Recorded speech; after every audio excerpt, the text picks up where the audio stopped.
மது ஒழிப்பேன். நீங்க யாரு நம்ப மாட்டீங்கன்னா ஒழிச்சு வச்சிருக்கீங்க. இதான் சரி. இது என்ன பிரமாதம்? இது விட பெசலைட் ஒண்ணு இருக்கு. கூவுடா. நேத்து நான் மேடையில பேசும்போது மீச கறிடுச்சுமா. அனல் பறக்க பேசினேன்.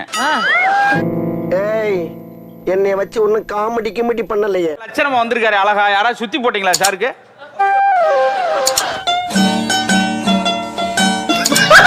எலி சுண்டி விட்டா சுண்டல். What nonsense you are talking? இருந்த ஒரு நாய் பாத்துட்டே இருந்துச்சு. அதுக்கு ஒரு துண்டு போட்டேன், சாப்பிடல சார். ஏன்? தோல்ல இருக்க துண்டு போட்டேன். என் வாழ்க்கையில பரம்பரை தெரிஞ்சதெல்லாம் நேர்மை, கருமை, ஏர்மை. என்ன பிடிச்சிட்டாரு மேடம்? என்ன பிடிக்கிறப்ப எதுக்கு கருவாடை பிடிச்சாரு? நம்ம பார்க்க வந்த பொண்ணு இது இல்ல. நம்ம லெவலுக்கு எல்லாம் சாணி அல்றது, முள்ளு விறக்கிறது, அதுக்குள்ள நான் அந்த வாலிபால் விளையாண்டுக்கிறேன்.